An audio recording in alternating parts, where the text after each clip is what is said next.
Okay, so we'll get started. Quick introduction. I'm Avron Diaz. On again, off again FC for a bunch of years. Most recently in Brave, and then now in Horde. Uh, did a bunch of teaching fleets in my own corp before joining Brave, and then a bunch in Brave.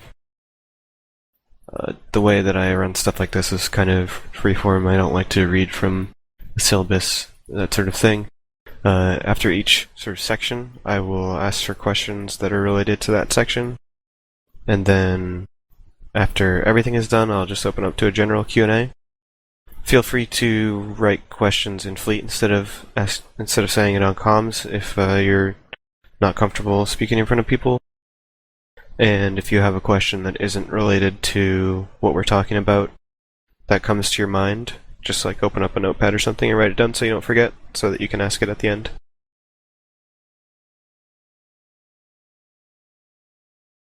So the topic of this is, what can a newbean do in a big fleet? And the idea behind that is because not everyone can fly whatever the mainline ships are, or maybe you can sit in it, but you can't fly it well, your skills aren't great, and you know that you're not quite there yet, you're still training some things up, or maybe you're just not comfortable taking out whatever the value of the ship it is based on your current money. So kind of what else can you do as a new player, or maybe a player who doesn't have as much ISK in the big fleets that we run? The first thing that you'll hear people call for is tackle. Generally what that means is a frigate with some kind of warp disruption or warp scrambler unit on it.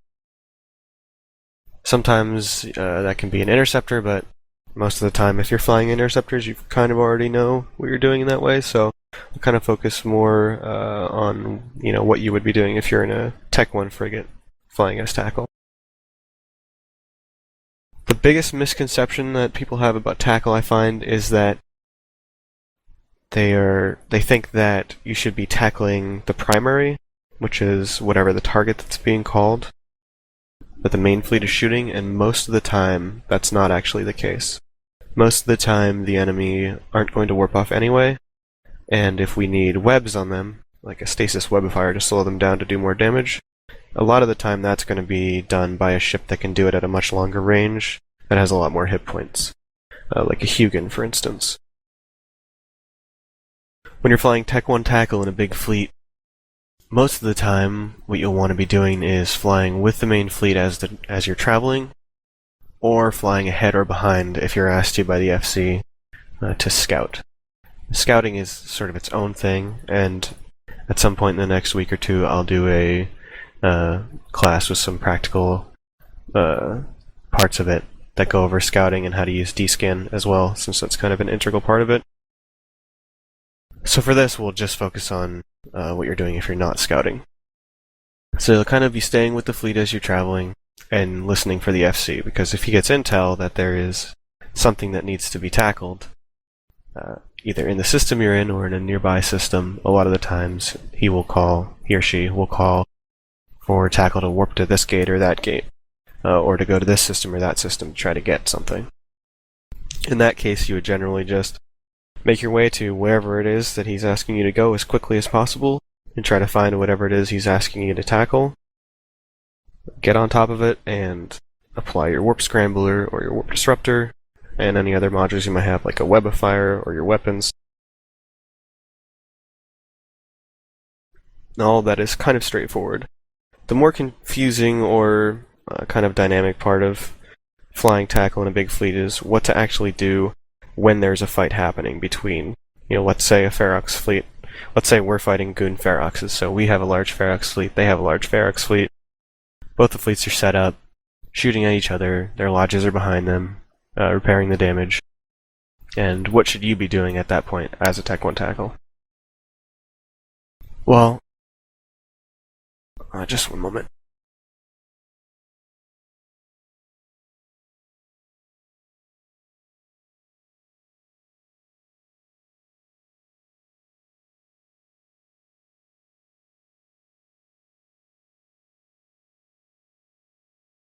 So, usually, you'll want to be outside of whatever the damage projection range of the enemy fleet is. Because in a Tech 1 ship of any kind, cruiser class or below, against battle cruisers, you're kind of an easy mark. There are ways for a pilot who is experienced to, for instance, fly like an Atron or Merlin in that kind of a situation, near the enemy fleet and not to die. But when you're first learning and starting out, most of the time, if you land on field with the main fleet and you see the enemy fleet there, your first objective is going to be to get away from them. Once you're outside of the range at which they'll be able to murder you, which is most of the time being 100 kilometers from an enemy fleet will keep you safe. There are exceptions to that, but most of the time that's kind of a good rule of thumb to start with, and then you'll learn pretty quickly which particular ships are going to be able to hit you from further away than that. The next thing would be to try to get over 150 kilometers from the main fleet. And the reason for this is, if the FC of the main fleet is suddenly in trouble, and he needs to warp the fleet out, but he doesn't have a good place to do that, he can always see you in space and see that you're over 150 kilometers, which is the minimum range at which you'll still be able to warp to something. And he can warp to you.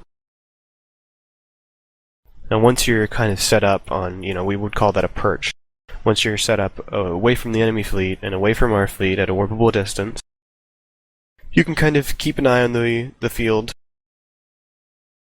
And at a certain point, what tends to happen when you win a fight is that the enemy starts to run. The FC may recognize this, or you even may recognize this, because what'll a lot of the times happen, instead of the enemy fleet kind of following a snaky path where it's clear that all the ships are following behind a guy following his path, you'll see that all the ships their formation relative to each other will start to look kind of the same, except they'll all start to move in the same direction. And that's because they'll be aligning out to something that they're trying to escape to. When you're first starting out, you probably won't be able to recognize this in space, but the FC should.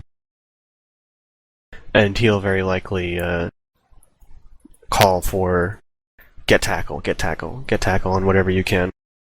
Sometimes you'll hear the term spread points, and that just means to tackle as many different things at once in the enemy fleet as you can. If you're in a Tech 1 frigate, most of the time that's just going to mean one thing.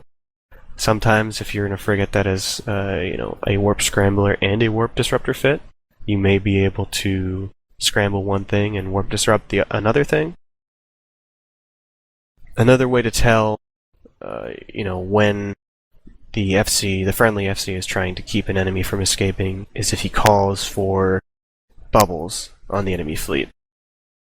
That generally means that he thinks that he's winning an engagement handily enough that they are going to start running soon, and he'll call for what are called interdictors to drop bubbles or warp disruption probes on the enemy fleet, which will stop them from warping if they're inside of it. So if you see bubbles start to go down on the enemy fleet, especially if the FC is calling for his dictors to bubble the enemy fleet, that's another good indicator that the enemy is about to run. And at that point, you'd want to warp to whichever friendly on field is closest to the enemy. And once you warp down there, just go ahead and run in there and try to get a warp scrambler or a disruptor and a web if you've got it on just any target that you can.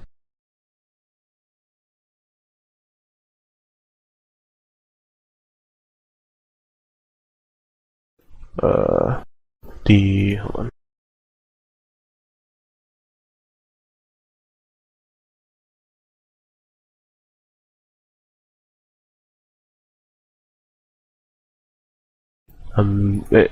I'm just reading this fleet chat for a second here, guys.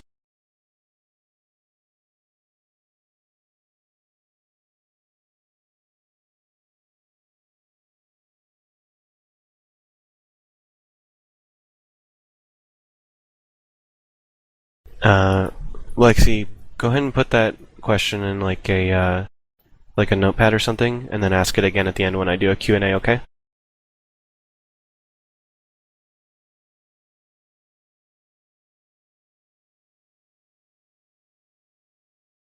Okay. So basically, kind of summarize, if you're in Tech 1 Tackle, you want to be traveling with the fleet unless you're asked specifically to do something else. You want to listen for the FC to call for Tackle to warp to a gate or burn to a system, and do that if he does call for it. When you get to the big fight, you want to burn away from both fleets. Make sure you're at least 150 kilometers from your fleet, so they can use you as an emergency warp out point. And then you want to wait until it looks like the enemy fleet is running, or the friendly FC is calling for tackle, calling for bubbles, calling to spread points, at which point you would warp down into the engagement to the closest friendly that you can to the enemy fleet and try to tackle something. When you're first starting out, all that's important is to try to keep yourself alive and to try to tackle something when it's called for. There's going to be plenty of times where you tackle something and the situation isn't good yet and you get killed. And there's going to be plenty of times where the enemy fleet warps off and you didn't tackle anything. That's totally fine, and it's part of the learning process. But if you keep those sort of basic things in mind, make sure you keep yourself alive, and make sure you do your best to try to get tackle, then you'll be successful most of the time.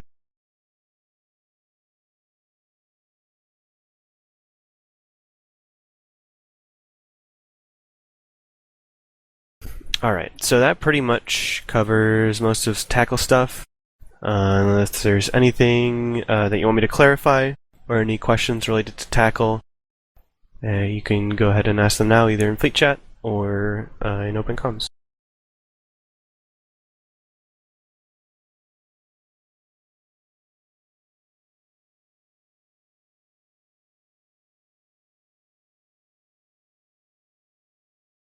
One thing that I should state is never ever ever, if you're in a Tech 1 tackle, unless you are tackling one single target and the enemy and the friendly fleet is on top of you, never broadcast for reps.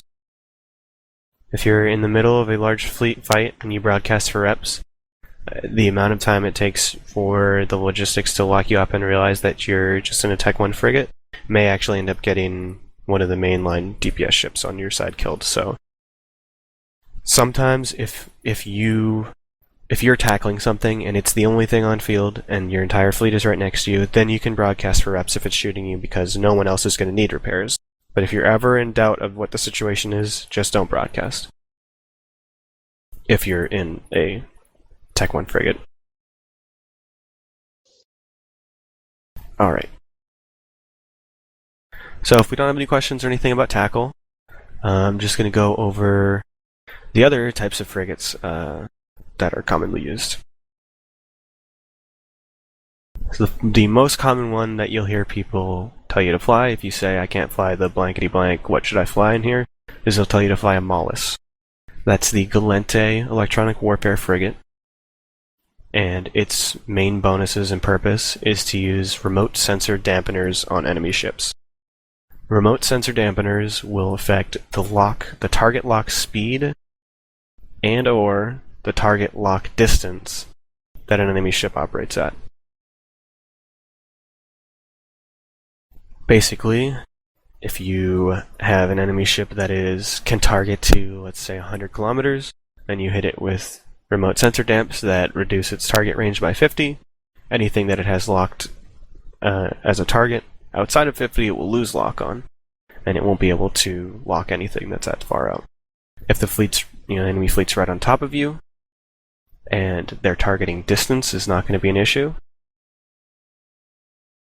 then you can actually switch to what they call scan resolution dampening scripts, and that will slow the target lock rate.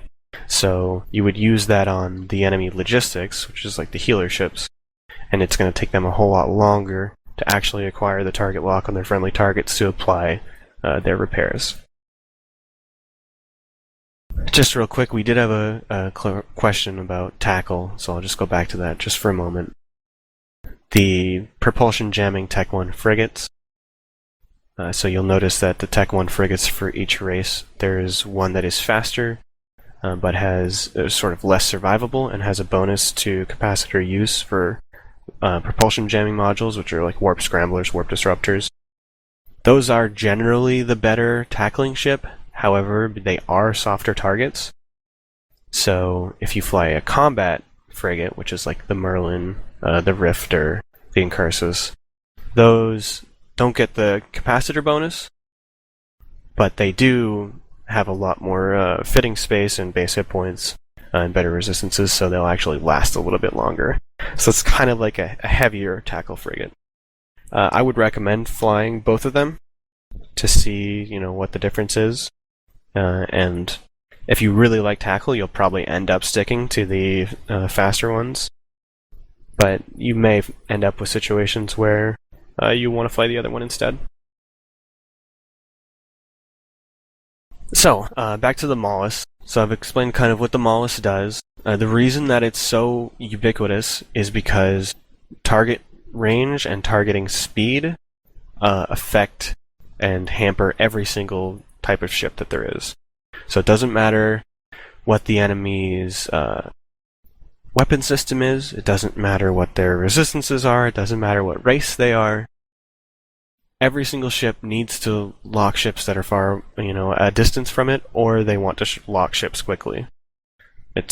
There's no ship that you can fly where you can say convincingly that having a Mollis using damps on you is not going to make your ship worse. Hello. Hello.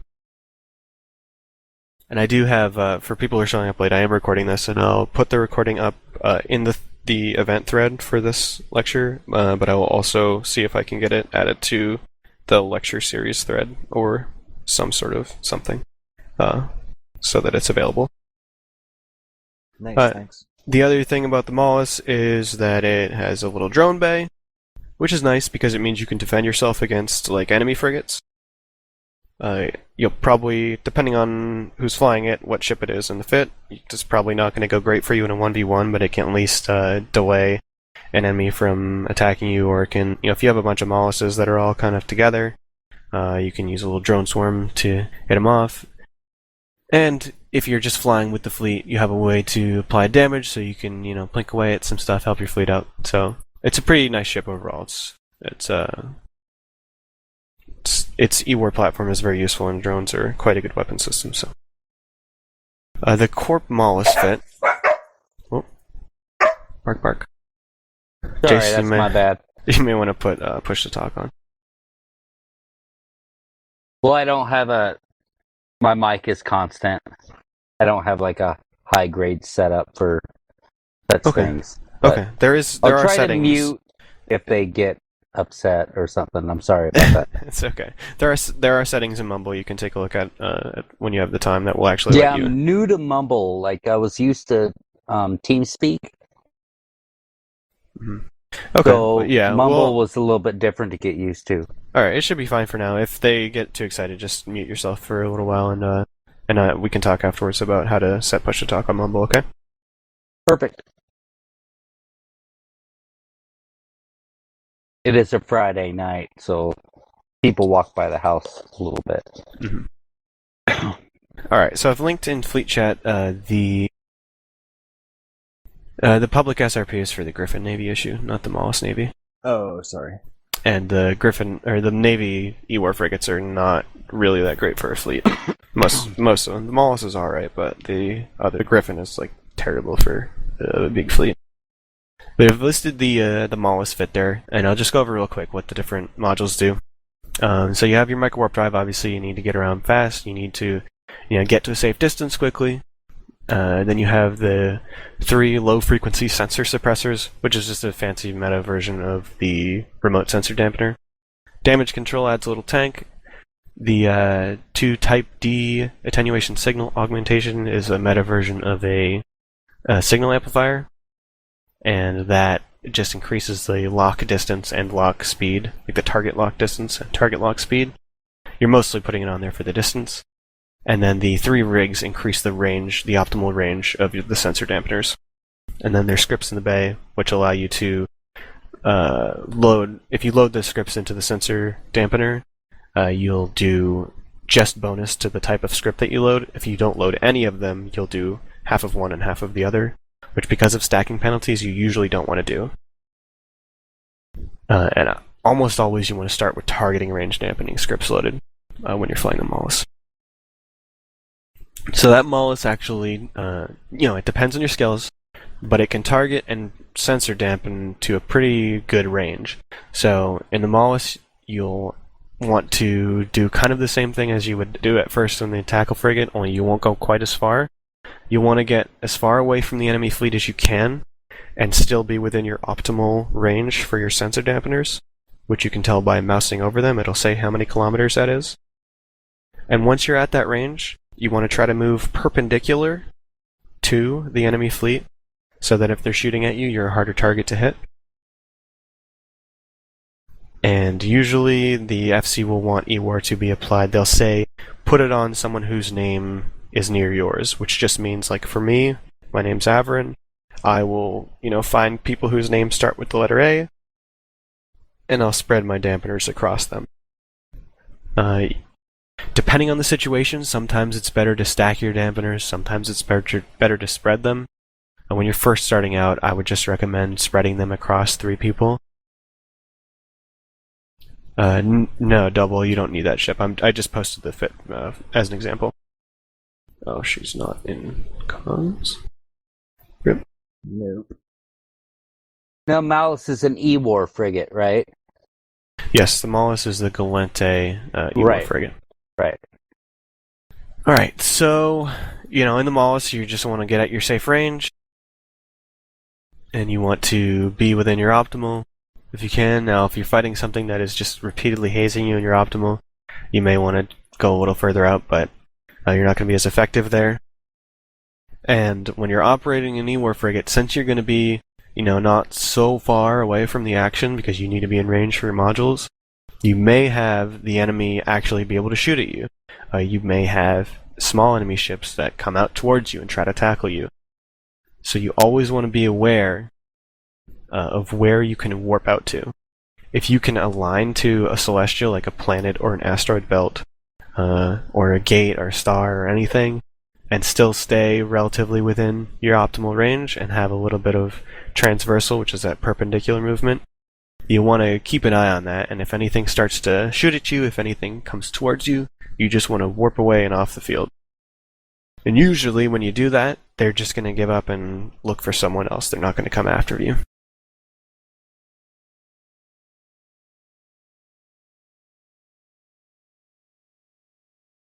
I'm just going to give a moment here to try to get Double in the right channel.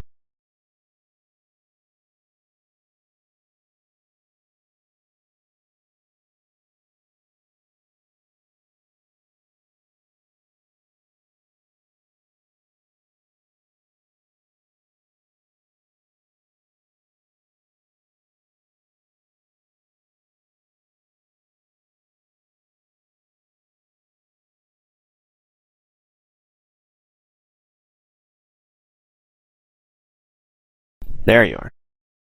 Oh wow, I thought I was in here. So we were just going over the Mollis and how you should try to run away if anything tries to kill you when you're in a Mollis. So there is a lot more detail I could go into about the Mollis, but that's all stuff that you'll pick up over time, and you can ask questions and so on. Just knowing the basics, getting in the ship and flying it is kind of a good first step. So, does anyone have any questions related specifically to the Mollis or anything that I've said in this particular section?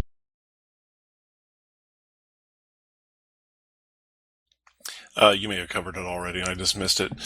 But using the optimal range versus just further out on this, what does the optimal range actually benefit you as far as, instead of being like 100k out, which is going to be harder for them to target you? Your optimal range, if you're within your optimal range, you will apply the full effects of the EWAR. Right, it's amount of effectiveness, right? Yes, so if you get outside your optimal, your effectiveness will fall off as the further that you get away. So you want to be in your optimal as much as you can. You're much better off being in your optimal, applying your EWAR, getting targeted and then you warp off and then you come back and do it over and over again, then you are sitting out like at reduced effectiveness at a range they can't hit you. Because when you're in your optimal, you'll have the most power in your E-War modules, and also if they're stopping to try to shoot you every time, then you're actually having another ancillary detrimental effect on their fleet. Okay, that makes sense. Appreciate it. Mm-hmm. Any other questions about that stuff?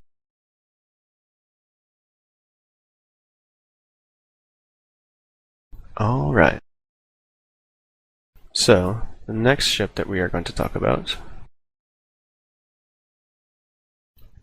which appears we do not have a fit for in Corp Fittings, but I will get one in there. It's very similar to the Mollusk. Actually, the other two are both very similar to the Mollusk, is the Griffin. And this is the Caldari E-War frigate. I have seen Griffins do things I can't even describe in terms of the pain and tears that they've caused players with 100 million skill points. I'm sorry, but that was funny. The Griffin is an ECM frigate. An ECM is an electronic warfare module that rolls a percentage chance based on some math, and if you hit, it causes the enemy not to be able to lock up any targets. It breaks any targets they're already locked on, and it causes them not to be able to lock any targets up for a certain period of time. It's incredibly powerful. It essentially stops them from doing anything except for within their own ship. So enemy DPS ships can't shoot. More scary, enemy logistic ships can't heal, because normally you have less logistic ships than damaged ships. So each logistic ship that you take out of the action for a period of time is having that much more of an effect overall. Kind of like the Blackbird, but less effective. Yes and no. The Blackbird is a lot easier to kill. Okay. So, I won't be there. There are cruiser versions of all of these E-War ships as well. They generally have longer range and a little bit more E-War power, but they're A, more expensive, B, harder to fly without getting killed, and not as fast. Yeah, and they can't, despite the fact that they have more hit points, they usually take so much more damage from the same type of weapons that they're actually squishier than the frigates, and they can't work away as more quickly. So that makes a lot of sense. Perfect. So the Griffin fit is essentially the same setup as a Mollusk, where you have a micro-warp drive so you can move, you have a bunch of E-War in your mids, and then you have targeting range in your lows, and then you have ECM range in your rigs. And you fly it exactly the same way. You try to get out to whatever your optimal is, and you try to move perpendicular to the enemy fleet, and you apply your E-War. Now the only thing about the Griffin is with ECM, there are different ECM modules that are stronger against different races of ships. So you'll have the blue ECM module is stronger against Caldari ships, green against Galente, red against Minmatar, and yellow against Amar. And you pull up the info screen, it'll tell you at the bottom when you scroll down, right? And the colors are also actually the same as the backgrounds of the ship pictures. When you pull up the info on a ship, you'll see there's a blue background to Caldari and so on. There is a fifth type called multispectral, which they're equally balanced against all, but they're not as effective, right? Well, there's a couple more things. So the jam strength is the same for every race, but it's less strong than the specific race ones. Also, the huge killer to the multispectrals is that they have a much lower range. So you'd have to get in a lot closer, and at that point, you're really risking just getting killed. Right.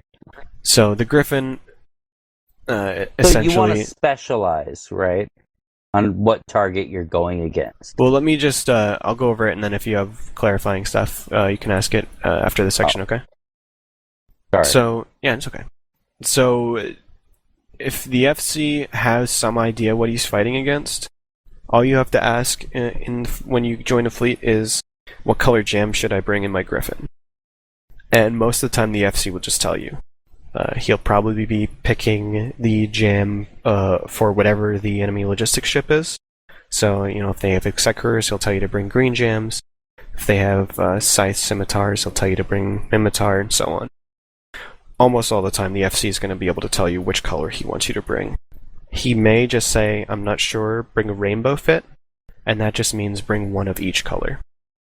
In the Griffin, you have 5 mid slots, so you'll have a micro warp drive, and then 4 more slots, so that you can put one of each color of racial jammer in. And then after that, kind of the same rules apply, except, again, the target selection can be a little bit different. The FC can always, if you ask, what should I jam? The FC should be able to tell you which ships he wants you to jam out. It'll almost always be the logistics ships, and the more you play, the more you'll know which ones those are. But that's something that an FC will be able to answer quickly, and it won't interrupt the fleet or anything like that. So you can always ask, what should I be jamming, or what color jam should I bring? And then when you get to the fight, say, what should I jam in my Griffin? And he'll tell you, jam the scimitars, jam the basilisks, that sort of thing. That's just a matter of staying safe, applying your ECM, and then warping out if somebody starts trying to kill you. The only thing about ECM is that it can hit or it can miss, based on your skills, based on your range, based on the enemy's skills and his ship stats, and lots of other things. The way that you know that it hits or misses is when you apply it, you'll see a little icon underneath that shows the icon of the jammer module you used, and it'll either be sort of faded out and see-through, or it'll be nice and bright. If it's faded out, it didn't hit. If it's nice and bright, it did.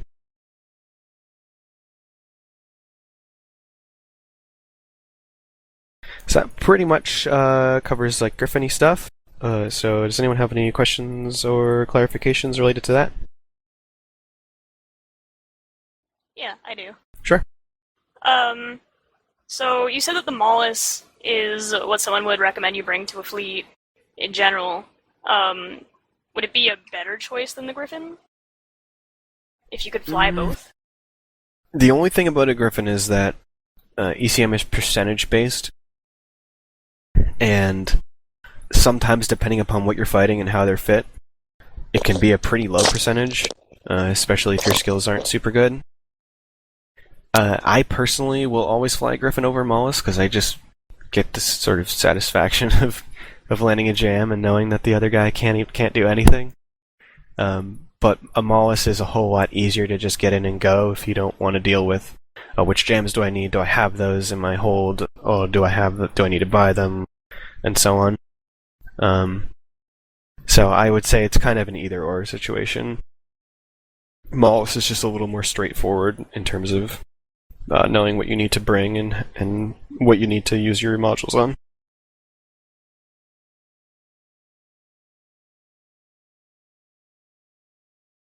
Any other questions or clarifications?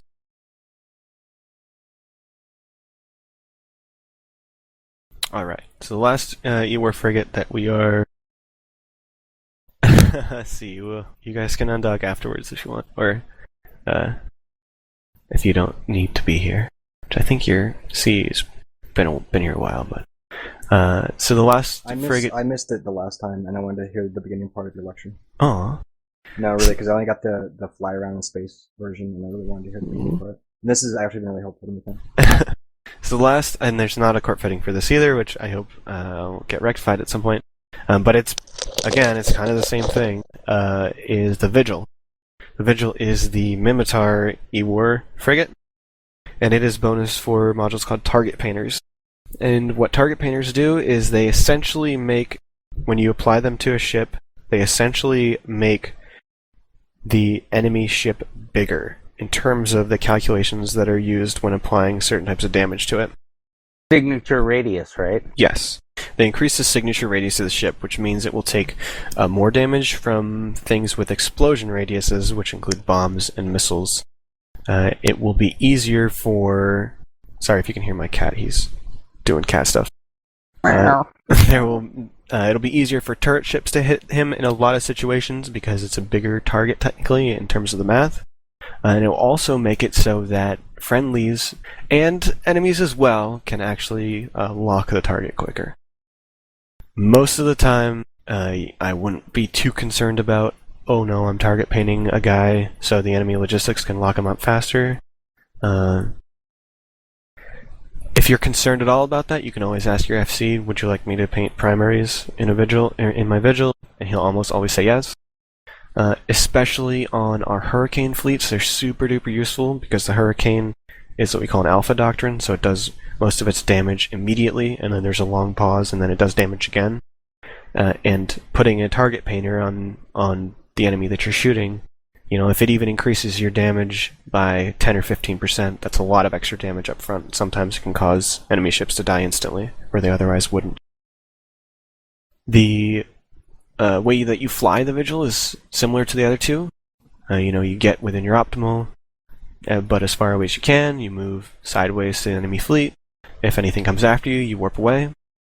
The only difference is where you apply your target painters, and you'll almost always be applying them to the primary target for whatever the mainline ships are shooting at. I would pretty much never paint anything else. The only edge case would be if the FC asks you to do something else with the painter, obviously do it.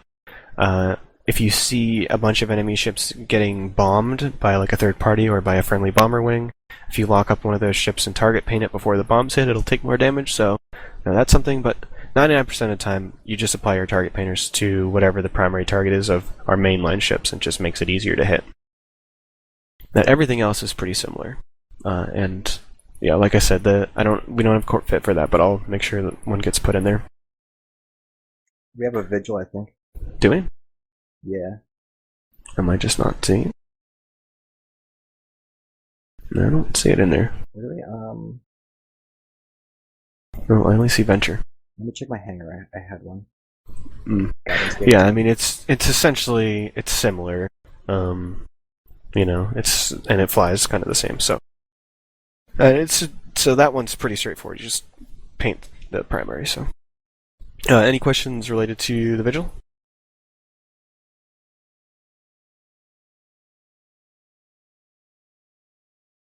Awesome. Okay. So there's kind of two other groups of ships that I would say are also something that you might want to fly. The first would be something that we'll call like anti-tackle. Sometimes they'll call them anti-support because tackle is kind of grouped in with the whole support concept of ships. And that would be things that are good at killing small targets. So something it can be various things. For instance, like an autocannon Svipple, you could say, is a very good anti-tackle weapon because it's really good at gobbling up frigates and killing them very quickly. You could say the same thing about a cormorant.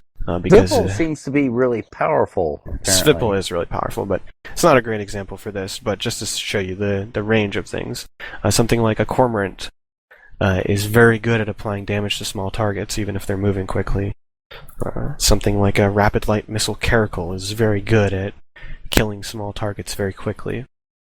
These are things that you can always fly in the main fleet. The only concern is that you don't want to broadcast for repairs during a large fight if you're not in a mainline DPS ship. So even if you're in a caracal, you generally don't want to be broadcasting for reps.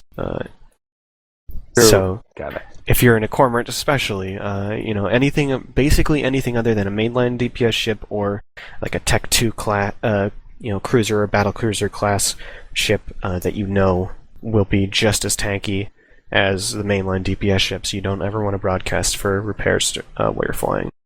So if you're in, let's say, a cormorant, and you're flying with the main fleet, you could shoot the primary if there was nothing else to shoot, but mainly what you'd want to be focusing on is the smaller ships and the ships that were burning towards the fleet. If you see griffins, if you see molluses or vigils, these are things that you would want to shoot at because you can kill them yourself, and they're probably not going to catch repairs from their fleet, just like you wouldn't from yours.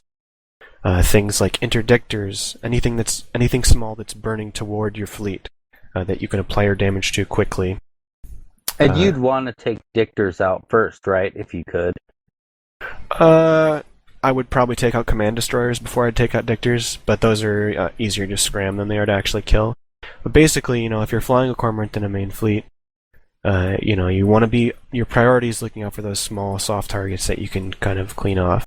And the other thing is, though, to keep a very close eye on who's targeting you, who's shooting at you. Because if you get locked up, you're going to want to warp off, because you won't be able to just stand there and try to get reps and survive. So Right. even though you're flying with the fleet physically, you're still in a situation where if something bad starts to happen, you need to warp away.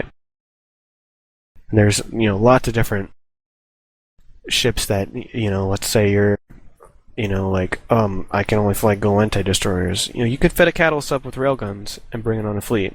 The FC might say, well, we'd rather have you in a Mollis, a Griffin, a Vigil, a Tackle, something like that. But if the most fun you're going to have is flying a ship that does damage, but you can't yet get into the big boy ship that, is the main bulk of the fleet, there are definitely things you can do. You just have to keep in mind how you want to operate so as not to actually cause trouble for the main fleet, which would be something like broadcasting for reps, or if you get caught somewhere, calling for the fleet to help you, because it might sound a little cold, but if you're in a 1 million-isk destroyer and you die, it's better that you die than that we lose a Ferox or two trying to save you. Right, that makes total sense. Ferox is at least 100 mil, basically. Yeah. So, there are lots of different, like I said, Cormorant is a really good ship, and it's in our skill plan, and we also use them in Cormorant fleets and so on, so I would suggest looking into that for sure. Rapid Light Caracals are just absolute beasts at murdering small stuff, but it's, they're kind of expensive for something that you probably won't be able to get repairs in if you're in the middle of a fleet.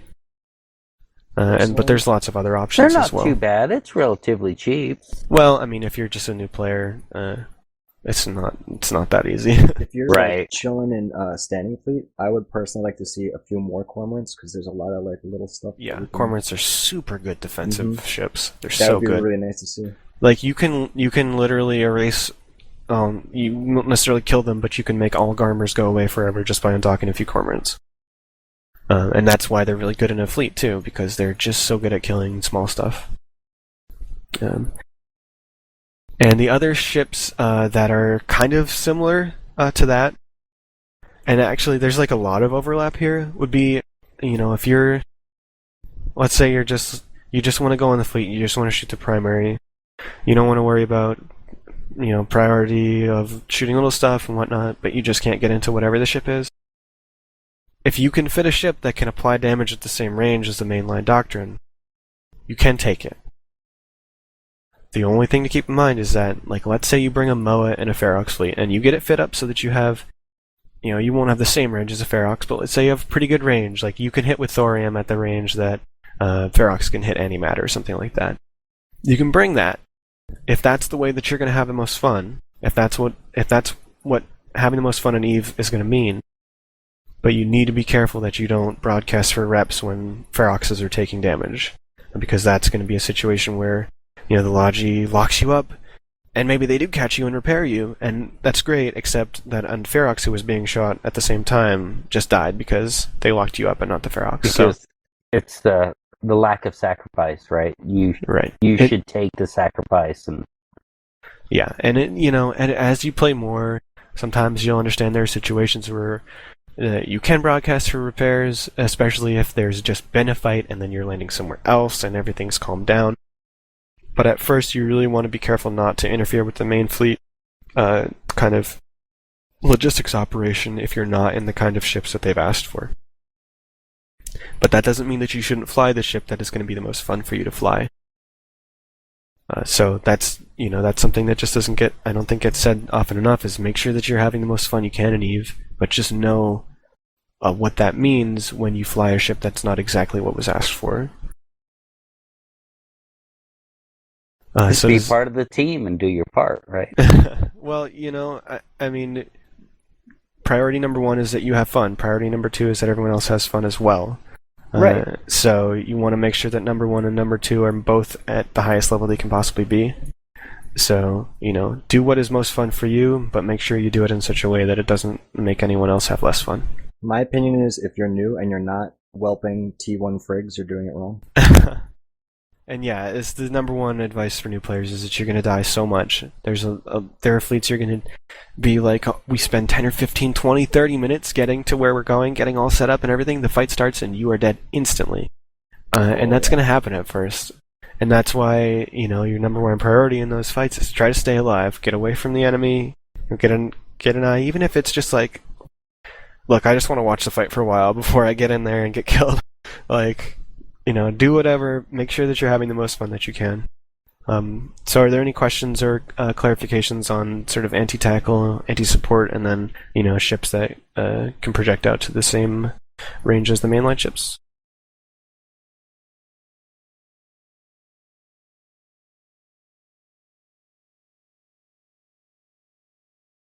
All right, and that's essentially all that I have in my little plan here.